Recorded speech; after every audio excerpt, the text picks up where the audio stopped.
예, 저는 두 번째 발표를 맡은 그 지능형 금융 포럼의 오재섭이라고 합니다.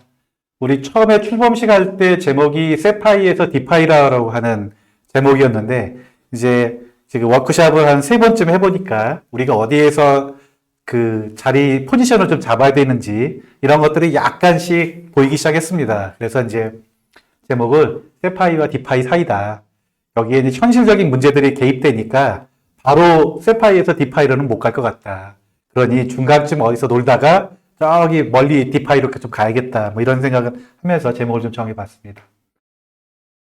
지금 보면 그 가상자산하고 관련된 것들 보면은 특히 이제 메타버스 같은 쪽하고 NFT하고 결합이 되면서 또 이렇게 그 세상에 일이 벌어지고 있고, 그 다음에 페이스북 그 소셜 네트워크 서비스 회사가 이름도 메타로 바꾸면서 자기네 회사는 이제 메타버스 플랫폼이 되겠다. 그 다음에 거기다 에코시스템을 구축하겠다. 이러고 있습니다. 그러면서 이제 파이낸셜 타임스 같은 회사들이 그 페이스북이 변하는 걸 보고, 이거 보니까 메타버스라고 하는 거는 가상 부동산이라는 거구나.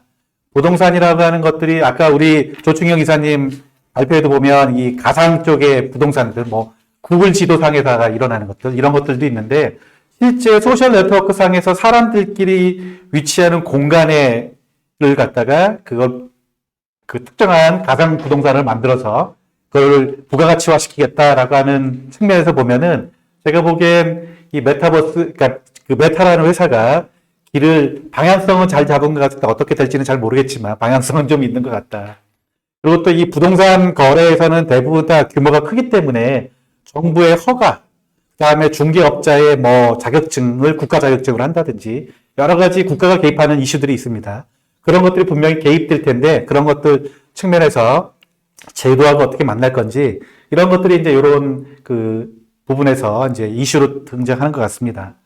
그 다음에 보면 또 이제 스테이블 코인을 그 미국의 재무부가 그 의회한테 우리가 스테이블 코인을 다루려고 하니 재무부가 어떤 위치에서 이 스테이블 코인을 다뤄야 되는지를 갖다 법적으로 규정해 주세요. 라고 하는 요청을 미국 재무부가 의회에다 요청을 했습니다.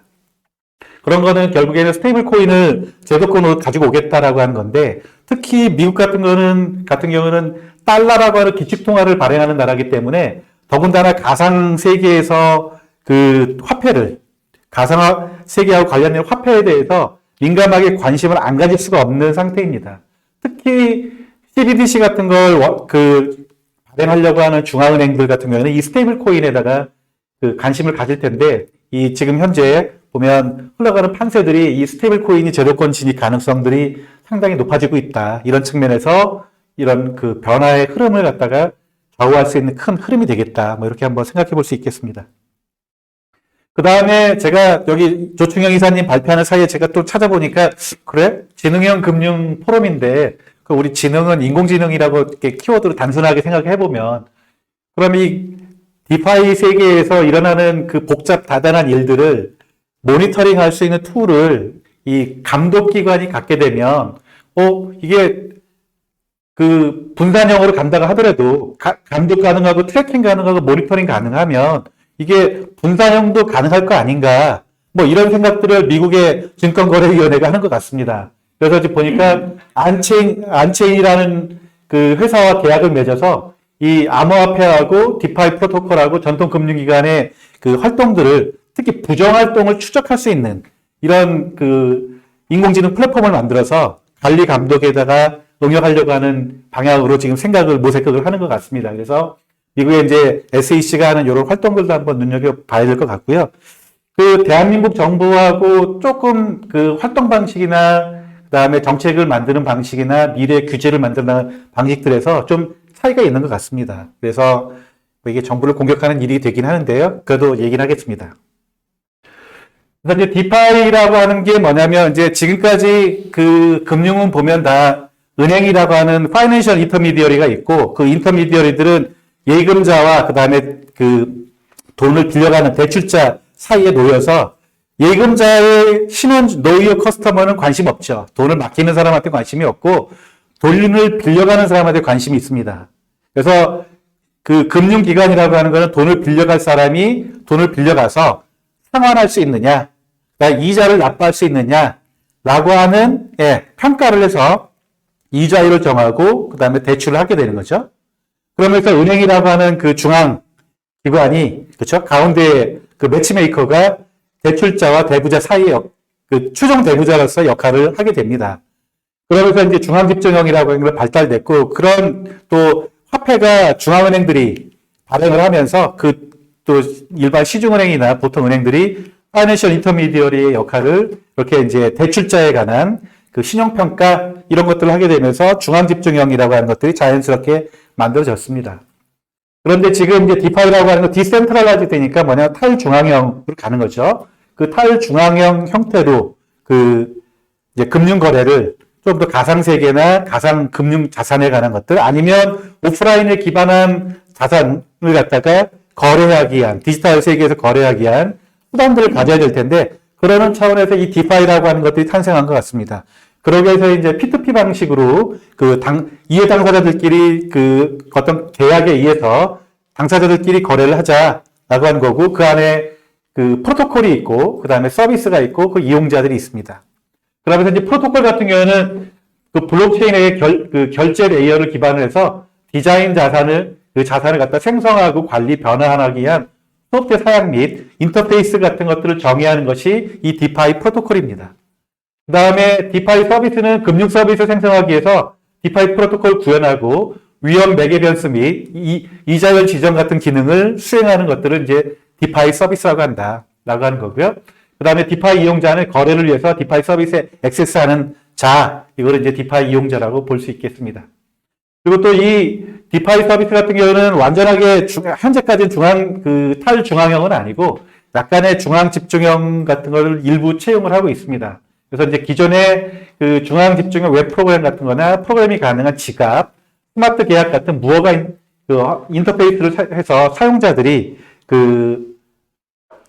어떤 환경을 조성할 수 있도록 하는 방식으로 P2P 환경들이 만들어져 있습니다. 그 다음에 스마트 계약에 대해서 권리 의무가 명시되어 있는 전통적인 통제기관, 비영리기관의 커뮤니티, 그 다음에 분산형 자율조직 같은 데서 이런 디파이 형태의 금융 서비스를 하고자 하는 욕구들이 지금 만들어지고 있습니다. 그리고 이 그림은 그 디파이 스택인데요. 그래서 보시면 그 가장 하단에 이제 블록체인 그 지갑들이 좀 원장들이 있습니다. 그 다음에 이제 자산들이 있는데 여기 보면은 그 알고리즘 기반의 그 스테이블 코인들이 하나가 있고요. 디지털 자산인데 이거는 이제 뭐 이더리움이나 그 다음에 비트코인 이런 것들이 이제 디지털 자산으로 있고요. 그 다음에 그것들을 자산 기반의 스테이블 코인들이 있습니다.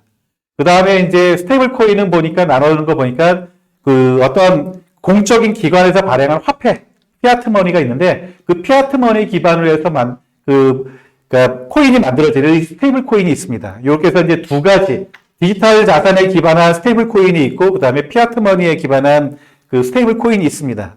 그래서 이렇게 두 형태의 스테이블 코인들이 존재하는데 특히 두 번째 그러니까 공적인 기관, 중앙은행들이 발행한 화폐를 기반으로 해서 스테이블 코인들이 이 디파이에서 사용 가능하도록 지금 설계가 되어 있기 때문에 이 형태의 디파이 스택은 그 정부가 원하는 규제기관들이 자신들이 이 세상에 대한 통제력을 유지할 수 있겠구나 라고 하는 어떤 그 스키마를 갖다가 제공하기 때문에 이 디파이 이런 구조의 디파이 스택은 앞으로 향후에 미래성이 좀 있을 수 있겠다라고 하는 생각이 좀 가능하지 않겠냐 이런 말씀을 좀 드릴 수 있겠습니다.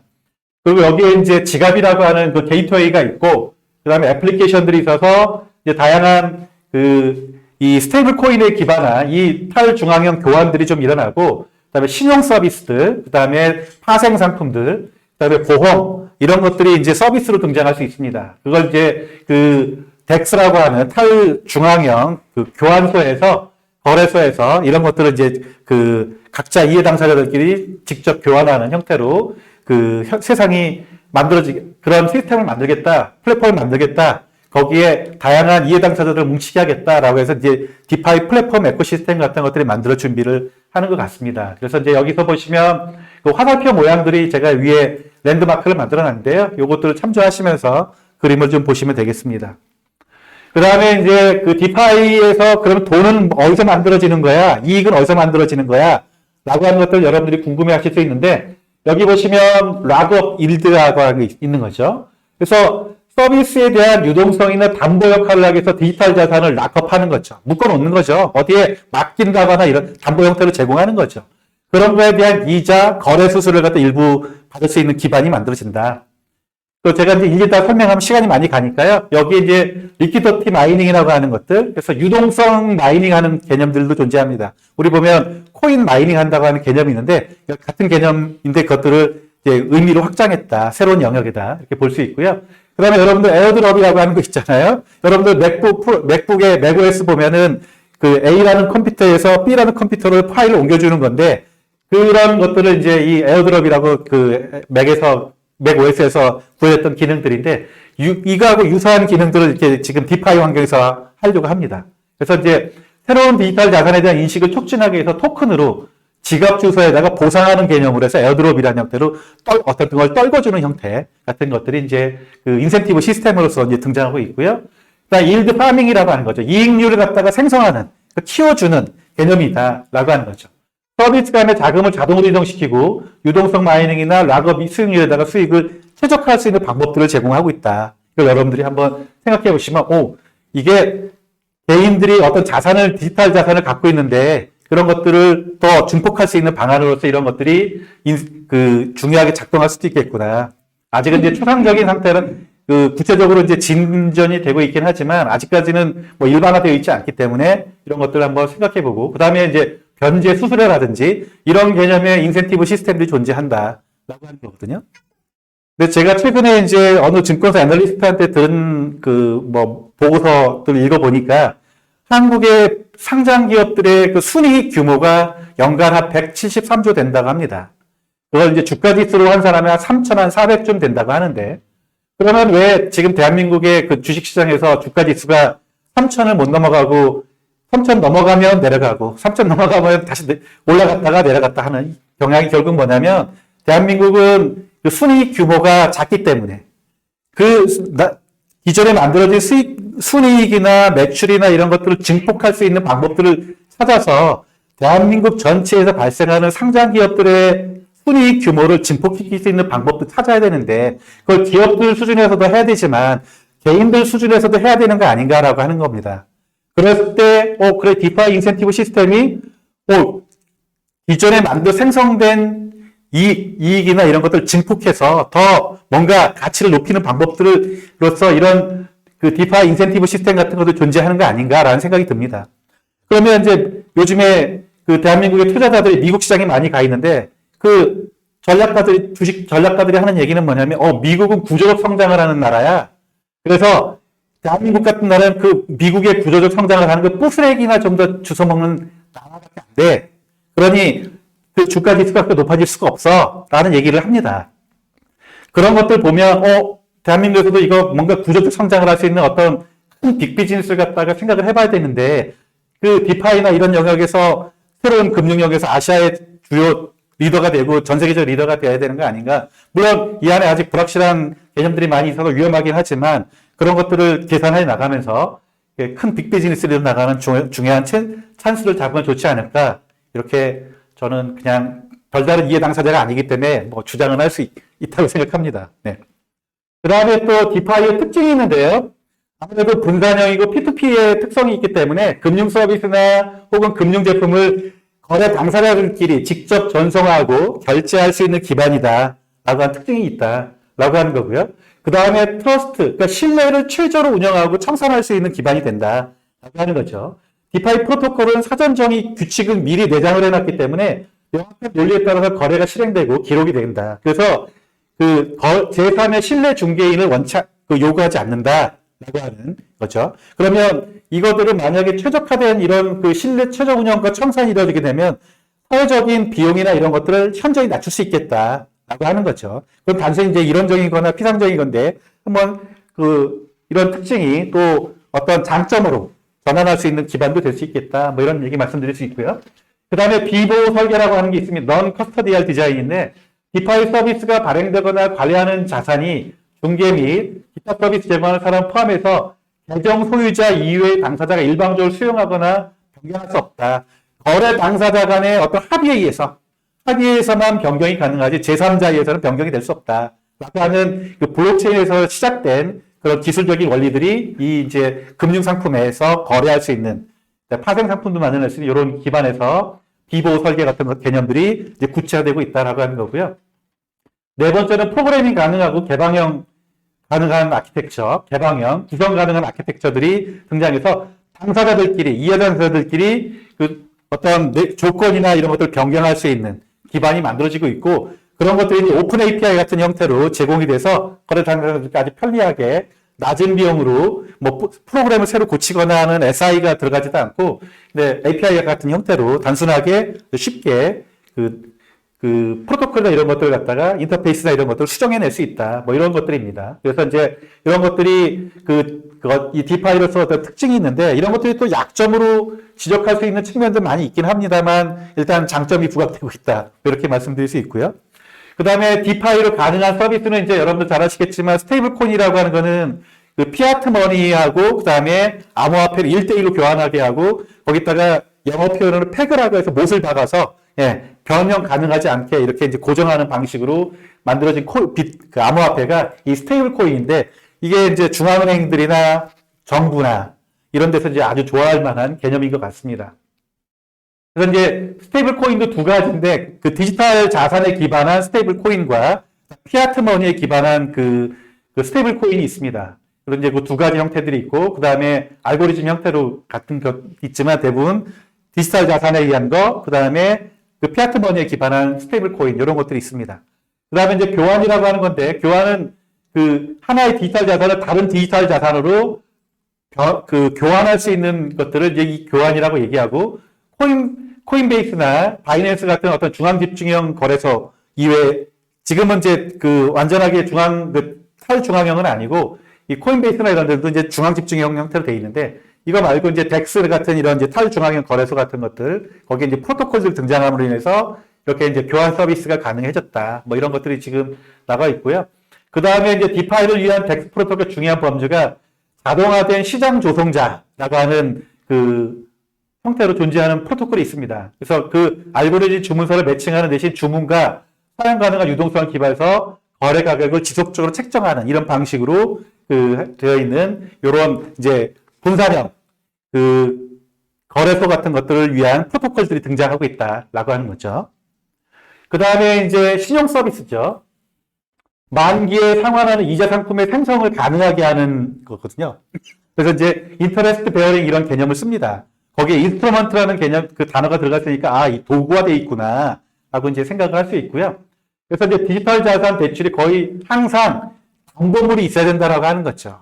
우리 대한민국의 시중은행들 보면 대부분 부동산 할 때 보면 담보대출이거든요. 액수가 크면 대부분 다 현재 살고 있는 집, 미래에 구매할 집을 담보로 잡아놓고 돈을 빌려서 그 집을 사게 되는 건데 그런 형태로 온라인 세계나 가상 세계에서도 담보물이 있어야 되겠구나. 그 담보물이 이제 디지털 자산일 수도 있고 그 다음에 그거에서 파생된 것들도 담보물로 제공할 수도 있고 그 다음에 피아트 머니에 기반한 담보물들도 있을 수 있겠구나라고 하는 거고 거기에 이자도 생성하고 서로 거래에 의해서 당사자들 간의 거래에 의해서 이자 생성 그 상품을 만들어낼 수 이런 기반들이 만들어지고 있구나. 뭐 이런 것들 현재 벌어지고 있습니다. 그 다음에 이제 파생금리 상품이죠. 여러분들 뭐 파생금리 상품에 선물하고 옵션이 있는 것들 다 아시고 어느 시점에 팔 수 있는 권리, 어느 시점에 구매할 수 있는 권리 뭐 이런 것들이 이제 있는데 그런 것들도 지금 파생금리 상품으로 만들어낼 수 있겠다. 특히 이제 아까 앞에 조충영 이사님이 말씀하신 그 예술 분야나 부동산 분야의 자산하고 그 NFT하고 또 여기서 이제 이 파생금리 상품하고 연결이 되는데 크라우드 펀딩 서비스를 만드는 비즈니스 활동과 또 연결될 수 있습니다. 그래서 지금 현재 크라우드 펀딩하는 비즈니스 모델들 갖고 있는 온라인 기업들이 꽤 있는데 그런 기업들이 이런 이제 디파이 형태로 파생금융 상품 형태로 새롭게 결합할 수 있는 일들이 만들어지고 시작했고요. 그 다음에 스포츠 이벤트와 정치 캠페인 같은 경우에도 이렇게 파생금융 상품 같은 형태로 가고 있고 그 다음에 미래의 실제 이벤트와 연결돼서 그 파생 상품 거래소를 기반으로 해서 예측 시장, 프레딕션 마켓이 만들어진 형태로 프레딕션 마켓은 구글 같은 회사들이 도입한 그 온라인상에 서비스하고 있지만 뭐 많은 사람들이 그게 실제로 존재하는 거야? 라고 하는 것처럼 아직 개념은 좋지만 실제 현실 세계에서 잘 쓰이지 않는 건데 이게 이제 디파이 쪽에서 파생금융 상품하고 연결되면서 이게 프로텍션 마켓을 화폐화할 수 있는 기반이 만들어졌구나. 라고 해서 이 세상이 앞으로 미래에 대한 그 예측력을 높일 수 있는 방법으로서도 중요하게 작동할 수 있겠구나. 거기에 이제 크라우드, 그 군중의 그 대중의 지혜, 이런 것들을 모아낼 수 있는, 그 다음에 그거에 기반해서 아담 스미스가 얘기하는, 보이지 않는 손, 이런 것들의 세상을 이 소프트웨어 세상에 만들 수도 있겠구나. 뭐 이런 것들이 지금 등장하는 것 같습니다. 그 다음에 이제 보험이 있고요. 보험에서 이제 보면 대규모 지불금을 징수할 거에 대한. 그러니까 우리 보험 든다고 하는 거는 여러분들 자동차 보험 같은 것도 예를 들면 만약에 사고가 나면, 그렇죠? 거기에 대물과 대손 사고가 나면 그 대인이면 사람에 대한 치료비나 이런 것들이 막대할 거잖아요. 뭐 2, 3천만 원씩 들어가잖아요. 좀 큰 사고 나면. 자동차도 수리하거나 이러면 뭐 수입차다. 그러면 이제 그런 차들도 수리하려면 뭐 문자 간에 500만 원, 뭐 반파됐다. 뭐 폐차 수준이 아니지만 반파됐다. 그러면 뭐 수리비 뭐 3, 4천만 원씩 우습게 들어가잖아요. 그런 거에 대한 거대 지불에 대한 또 위험을 갖다 해칭하는 수단으로서 보험인데 이런 것들은 이제 디파이 보험에서 탈중앙 트랜잭션 및 거버넌스 시스템이 있어서 스마트 계약 해킹 같은 특정 유형의 위험에 대한 보험 수명 주기를 관리하고 구성하는데 보험 상품을 구성할 수 있도록 이 디파이 서비스가 하나 가능하다. 단 이런 얘기 지금 그 서비스로서 등장하고 있습니다. 이제 자산 관리 같은 것도 있죠. 여러분들이 그 은행에 가서 그 프라이빗 뱅커들 만나시면 당신의 위험에 대한 태도들, 그다음에 시간 범위, 그다음에 기타 조건에 기반해서 그 투자자가 뭐 채권형인지, 그렇죠?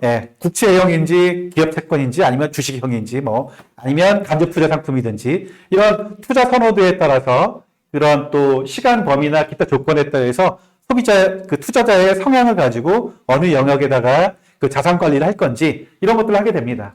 그래서 이제 자산 관리, 그 디파이에서는 자산 관리 수명 주기를 관리한 DApp, 그죠? DApp이라고 하는 건데 이 통합에서 투자자를 수입하고 실행하는 이런 것들이 이제 DApp에서 가능해지고 있습니다. 그러면서 이 안에서 투명성과 효율성을 보장하는 기능들을 담아내겠다, DApp에다가 이러고 있습니다. 그러면서 이제 자산 관리까지 가능해지는 요 서비스 영역들이 만들어지고 있다라고 합니다.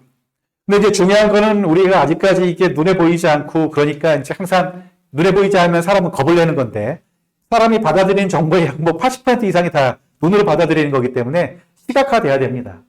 그러기 위해서 이제 그런 것들을 구체하게 해서 이 디파이가 갖고 있는 어떤 장점들이나 어떤 특성들을 눈에 보이게 체감형으로 얘기하려면 이런 위험 요소들, 사람은 항상 이런 위험 어떤 현상을 부딪히게 되면 그게 좋은지 나쁜지 뇌에서 베너핏을 갖다 계산할 수 있는 뇌의 특정 부위가 작동을 하잖아요. 그러기 위해서 이제 리스크 같은 것들을 한번 떠올려 봐야 될 텐데, 리스크의 카테고리가 금융 영역, 그 다음에 또 이 디파이 같은 경우에는 정보 기술에 기반하고 있기 때문에 기술 영역의 위험도 있고, 그 다음에 운영하고 관련된 것들, 그 다음에 준법 감시하고 관련된 것들, 그 다음에 새로운 위험 요소들이 있습니다. 여기 기존의 증권 감독 기관들은 이런 것들을 다 유형화 해놓고 정기 감사나 스트레스 테스트 하면서 이런 것들을 체크해 납니다. 그런데 이제 여기서 디파이에서는 이렇게 새로운 위험들이 등장하고 있다. 뭐 이런 것들이고요.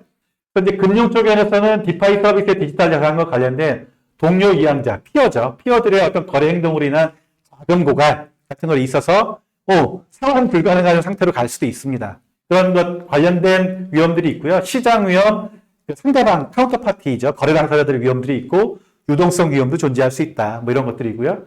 기술적으로는 기술 실행이나 가격 책정, 무결성을 지원한 소프트웨어 시스템의 오류가 문제 있을 수가 있겠다.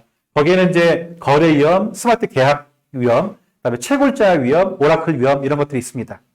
운영은 이제 키 관리나 프로토콜 개발, 거버넌스를 위한 인간 시스템에 관한 실패 요인들이 좀 있습니다. 그래서 뭐 키 관리라든지 포크라든지 지배 메커니즘이라든지 그다음에 분쟁 해결 절차라든지 이런 측면에서 인간 시스템의 실패 요인들이 있습니다. 사람이 하는 일이니까 반드시 이런 것들이 발생하겠죠. 준법 감시니까 이제 위험 규제를 갖다 회피하기 위한 디파이 사용들인 거죠. 당사자들끼리 거래니까 이제 돈 세탁 문제라든지 이런 것들이 주로 등장합니다. 시장 조작의 문제라든지 그다음에 금융 범죄 이런 것들하고는 연결됩니다. 새로운 위험은 이제 디파이 구성 요소의 상호작용, 확장 및 통합으로 인한 금융 시스템의 거시적 충돌 및 약화 이런 거, 그러니까 특히 이제 금융 감독 기관들이 그 개입할 수 있는 여지들이 현재에서는 이제 뭐 그림상으로는 그 피아트 머니에 기반한 것들 정도 있지만 지금까지는 아직까지 구체화되지 않고 있기 때문에 이런 새로운 위험 요소들이 부각되면서 이제 정부 규제기관들이나 입법기관들이 머뭇거리고 있는 요소일 수 있습니다. 그래서 이제 동적인 상호작용이라든지, 그다음에 플래시 크래시라든지, 프라이스 캐스케이드 같은 방식으로 해서 새로운 위험들이 발생할 수 있다. 이런 것들이 이제 염두에 두면서 제 말씀을 좀 드리도록 하겠습니다.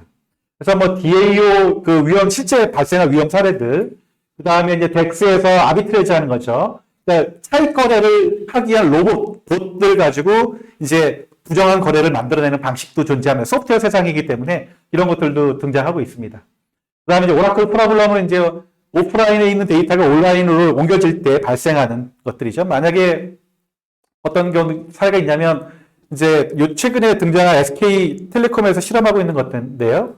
그 노후 건물들의 크랙이나 크랙 같은 거죠. 틈새가 벌어지는 것 등을 관리하기 위한 센서를 설치해 놨거든요. 센서에서 이제 그 센서가 잘못돼서 크랙이 실제는 1mm인데 센서가 잘못돼서 3mm다. 그러면 3mm가 데이터에 입력이 되고 블록체인을 입혀져가지고 건물주와 그 관리자들, 건물 관리자들 사이에 정보가 전달이 되는 거죠. 그러면 그 3mm가 벌어졌다는 정보를 갖다가 아무리 뭐 데이터 변형이나 불가능한 블록체인을 입혀놨다 하도 원래 최초에 생성된 데이터가 잘못 생성됐을 경우에 발생할 수 있는 문제를 오라클 프로블럼이라고 한다라고 하는 거죠. 그런 문제들도 두 가지 기술적인 차원이 있고 사회적인 차원에서 벌어질 텐데 대부분 다 기술적인 아무래도 소프트웨어니까 해킹의 위험이나 이런 것 앞에서 말씀드렸던 이런 그 기술과 나머지 금융이나 이런 것들 보면 이제 사회적인 요인들이거든요. 이런 것들이 결합해서 이제 오라클 프로블럼이 발생하는 건데 이런 것들을 이제 해결할 수 있는 방안이 썩 있지는 않다라고 하는 거죠. 특히 이제 디파이에서 이 오라클 프로블럼 같은 것들이 이제 구체적으로 이론적으로 이제 막 규정을 하고 이제 논문들을 쓰는 타이밍에 이제 출발점에 서 있습니다. 근데 그런 것들이 현실에서 문제가 발생하기 때문에 이론가들도 우리가 한번 그 세상을 한번 정리해 보지 뭐 이런 차원인 것 같습니다. 그 다음에 이제 오라클 위험 사례들도 실제로 존재하고 그 다음에 조작하고 이런 것들이 이제 의도적으로 그 이익을 위해서 아비트라지를 위해서 이런 오라클 프로그램을 의도적으로 만들어내는 경우들도 이미 그 2020년 11월에 DAI 시스템 스테이블 코인 가격 조작에서 이런 일들이 벌어졌습니다. 그 다음에 이제 스시 스왑이라든지 플래시론이라든지 메이커 DAO 같은 데들에서 이제 이런 위험 사례들이 실제적으로 발생을 했습니다. 이런 것들이 이제 지금 현재 디파이의 문제점들, 위험 사례들 이런 것들 얼마나 완화할 수 있고 해결 가능하냐라고 하는 거고 그런데 그런 위험들이 베너핏이 더 크고 위험이 좀 작다. 화폐적으로 계산했을 때 그러면 사회적으로 도입되는 것인데 그러면 위험이 발생했을 때 그 비용 처리하는 비용들 코스트를 갖다가 베너핏이 더 크면은 실행하고 보완하는 측면에서 시장에서 도입이 될 텐데 아직까지는 그런 것들이 아직 명확하게 계산이 안 쓰니까 디파이 같은 것들이 이제 세계 규제기관들이나 이런 데 SEC나 이런 데서 면밀하게 보면서 시장을 개척해 나가는 것 같습니다.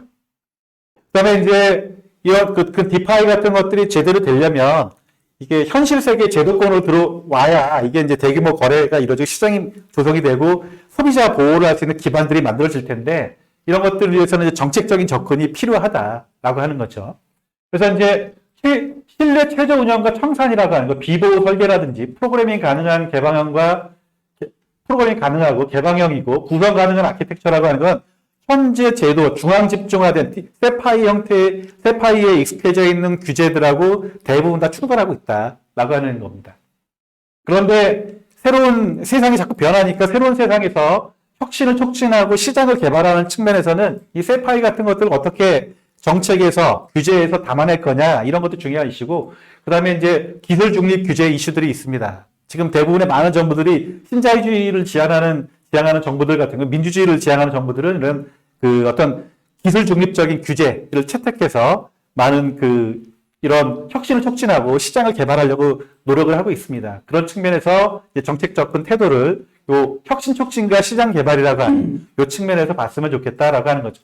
그러기 위해서 이제 이 규제 정책들의 목표가 있는데 투자자와 소비자를 보호하고 그다음에 시장 효율성과 무결성을 보장하고 그다음에 자본 형성하고 재정적 높이고, 불법 행위 방지하고 안전과 건전성을 높이고 재정 안정성을 높이는 방향으로 규제 정책들의 목표가 설정되어 있습니다. 특히 디지털 금융 서비스 같은 경우에는 그 ITU라고 하는 그 정보통신기구에서 2014년도부터 이런 특히 그 디지털 금융 서비스 환경에서 투자자하고 소비자를 보호하는 방안으로서 이 표준들을 갖다가 제정하기 위해서 노력을 해서 2017년도에 결과물을 발표했습니다. 그런 사이에 벌써 그 결과물을 만들어낸 이후에도 벌써 한 4년밖에 안 됐는데 이런 디파이나 블록체인이나 암호화폐 것들이 등장하면서 그 결과물이 이제 상당히 옛날 것이 돼버린 상태가 됐습니다. 그래서 이제 지금 흘러가는 판세를 보면 디파이나 암호화폐나 이런 분야에서 ITU가 다시 그런 표준 노력을 해야겠구나. 특히 투자자나 소비자 보호 측면에서 노력을 해야 되고 연구를 해서 이게 시장을 진흥하고 개발하고 혁신을 촉진하는 방법을 찾아야겠구나. 라는 그런 시기가 다시 돌아온 것 같습니다. 그래서 이런 그 내용들이 다시 등장하는 것 같고요. 그 다음에 디파이하고 관련된 금융 규제들의 그 정신들이 쭉 관용, 경고, 시행, 옵트인, 그 다음에 규정 정리, 제한된 라이센스 프레임워크, 금지 조치, 새로운 라이센스 유형, 지침 또는 기대치 개발, 발표, 이런 것들입니다. 지금 SEC에서 발표하고 있는 내용들은 거의 다 이런 내용들이에요. 그런데 대한민국의 금융 규제 기관들은 이런 걸 잘하고 있나? 질문을 던져보면, 별로 눈에 안 띄네. 그럴 수 있습니다. 네. 그래서 한번, 이런 것들을 한번 그 개념들을 제시하면서 시장을 만들고 혁신을 촉진하기 위해서는 이런 금융 규제 같은 것도 다양한 측면에서, 멀티레이어 측면에서 봐야겠다. 이렇게 말씀드릴 수 있겠습니다. 그 다음에 지금 당장에더라도 가능한 정책 도구들이 있습니다. 전통적인 메커니즘에서 도입될 수 있는 것들인데, 미국 증권감독국이나 거기서 만들어진 그 핀허브 유닛이라고 한 2020년대에 만들어졌고요. 스위스의 핀마라는 핀테크 데스크 이런 것들이 만들어졌습니다. 핀테크도 벌써 지금 스텝 디파이 같은 것들이 등장하면서 옛날 용어들이 돼버렸잖아요. 네. 핀테크 같은 경우는 이제 과거의 중앙집중형 시대에 나타났던 기술적인 조리들이고, 지금은 이제 핀테크라는 용어가 어울리지 않는 세상으로 왔습니다. 그런데도 이제 스위스가 아무래도 이게 금융 강국이 아니다 보니까, 정보기술이나 이런 것 측면에서 좀 덜 민감하다 보니까 핀테크라는 용어를 붙였습니다. 그런데 이제 그거보다는 이제 이 디파이 같은 형태의 용어를 붙이는 것이 낫지 않을까 하는데, 규제기관 입장에서는 중립적인 언어를 택하기에 디파이는 좀 뭐라고 할까요? 맥락에 맞지는 않는 것 같습니다. 그래서 이제 이런 걸 택한 것 같은데, 이렇게 SEC나 스위스의 정부 규제기관들이 이런 지금 일어나는 현상들 갖다 관찰하기 위한 이런 특별 조직들, 규제 조직들을 만들어서 실시간으로 변화하는 현상들, 디파이와 관련된 현상들, 암호화폐와 관련된 현상들을 이렇게 이제 자신들의 규제기관 입장에서 해석할 수 있는 기반들을 만들어 나가고 있고요. 그 다음에 이제 정보를 그러니까 시장 바깥으로 계속 시장에 유포될 수 있게 만드는 방식으로서 이제 인센티브를 제공하는 방식들이 있는데, 스위스의 어떤 금융 규제 당국이 ICO 백서들 갖다가 발표하라라고 하는 것도 결국 뭐냐면 시장의 정보가 계속 흘러나와서 좀 명백해지기를 바라는 거죠. 어둠의 비즈니스가 아니라 밝은 쪽에 나와서 비즈니스 전개할 수 있는 방법을 찾아라. 아주 기초적인 형태의 정책 도구들이었습니다. 그래서 이제 상당히 싱가포르 같은 경우에는 이제 암호화폐와 관련된 ICO 같은 것들이 대규모로 일어났던 배경이 여기 있습니다. 그 다음에 이제 규제 샌드박스가 있죠. 우리가 지금 부산에서 지금 블록체인 특구가 돼서 이 대표적인 규제 샌드박스 형태가 있고요. 그 다음에 영국의 FCA나 콜롬비아의 디아레나 샌드박스 같은 것들이 이제 이미 암호화폐나 디파이 같은 거 형태에 대한 이런 샌드박스 같은 것들이 이제 만들어지고 있습니다. 그래서 이제 이런 것도 한번 참고해 볼 만하고요. 그 다음에 이제 이 쉬운 사례들을 갖다가 명확하게 하는 것들이죠. 이런 것들이 세이프 하버 정책이죠. 배도 여러분들 잘 아시겠지만 항구에 있을 때가 제일 위험합니다. 그렇죠? 공해상에서 항구로 접안할 때가 제일 위험한 거거든요. 접안할 때 위험하니까 항구의 전문가, 조선사가 특정한 배에 탑승해서 안전하게 항구에 접안하고 화물을 내릴 수 있도록 도와주는 개념이거든요.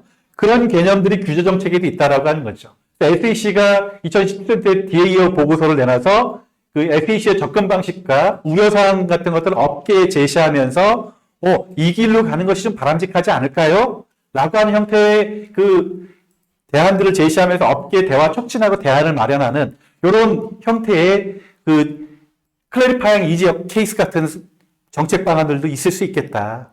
대한민국 정부가 이런 거 하고 있나? 그쵸?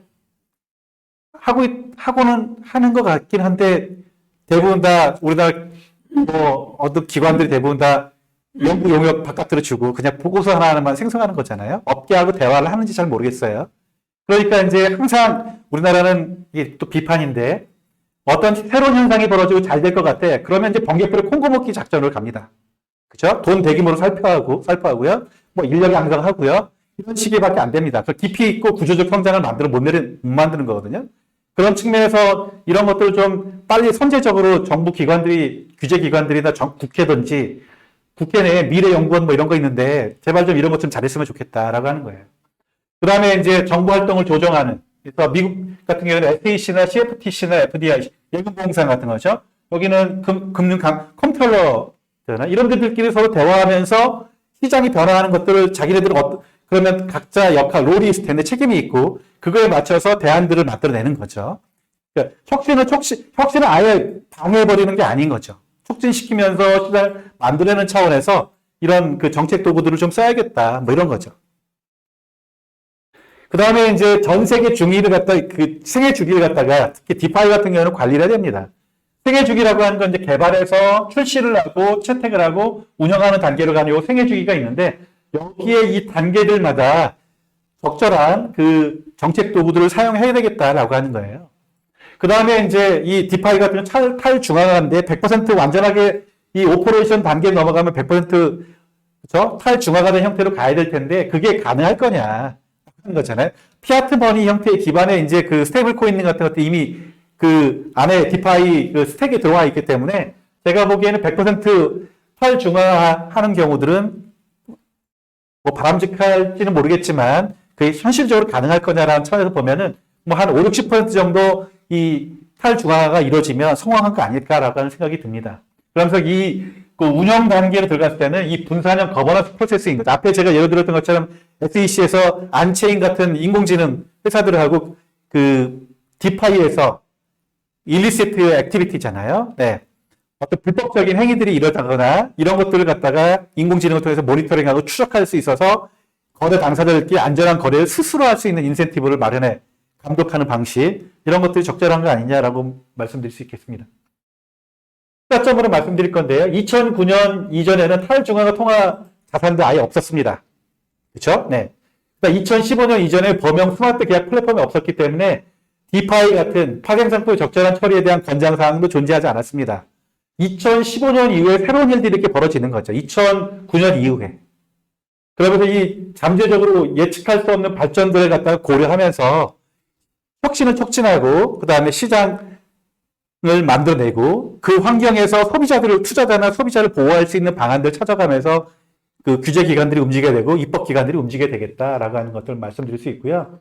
규제기관은 관할 건의 고유 맥락에서 접근 방식을 취할 것이고 그리고 그 기관들끼리 서로 상호 협력하면서 시장을 만들어 나가야 되겠다라고 하는 거고요. 그 다음에 이제 국가 간 표준 재정과 구현해서 디파이 이슈 고려사항들을 갖다가 면밀하게 검토를 해야 되겠다. 뭐 이런 거고요. 디파이가 블록체인과 금융성 전반 뚜렷하고 잠재적 중요한 발전을 이뤄낼 것이다. 스테이블 코인에서 피아트 머니 같은 것들이 들어왔기 때문에 이것들은 그 막연한 그 판단으로 생각하지는 않습니다. 그 다음에 디파이는 새로운 기회와 도전 과제를 분명히 제시하고 있기 때문에 새로운 시장을 만들어낼 것이기 때문에 또 물리적으로 존재하는 어떤 자산들의 가치를 증폭시킬 수 있는 중요한 방법이기 때문에 중요하다고 생각합니다. 그 다음에 여러분들 잘 아시는 것처럼 네트워크 효과라고 하는 게 있습니다. 물리적으로 갖고 있는 거를 어떤 관계성에 놓고 가치를 증폭하는 방법이 이 네트워크 이펙트거든요. 통신사나 구글 같은 회사들이나 인공지능 회사들이 네트워크 이펙트를 만들어서 고객을 붙잡아 놓고 계속해서 가치를 높여 나가고 있는 거잖아요. 그런 측면에서도 이제 금융 세상에서 네트워크 이펙트를 만들어낼 수 있는 방법은 이 디파이 같은 것들이 그럴 가능성이 있고 대한민국 같은 회사들이 구조적 성장을 할 수 있는 산업 기반이 취약한 나라에서는 새로운 걸 빨리 해야겠다. 뭐 이런 생각이 듭니다. 디파이가 유발한 혁신을 유발하는 혁신을 촉진시키고 시장을 조성하기 위한 규제 체제 이런 것들을 갖다 그다음에 상호작용, 규제 기관들 간의 상호작용, 그다음에 어떤 긴장 지점들, 페인 포인트들 이런 것들을 갖다가 인식하면서 다양한 행동 과정의 비용과 이점을 추정하고 그 혁신을 촉진하고 시장을 만들어 나가는 방식의 그 규제나 규제 제도 이런 것들을 도입해야 되지 않을까 생각이 듭니다. 저는 여기까지 말씀드리겠습니다.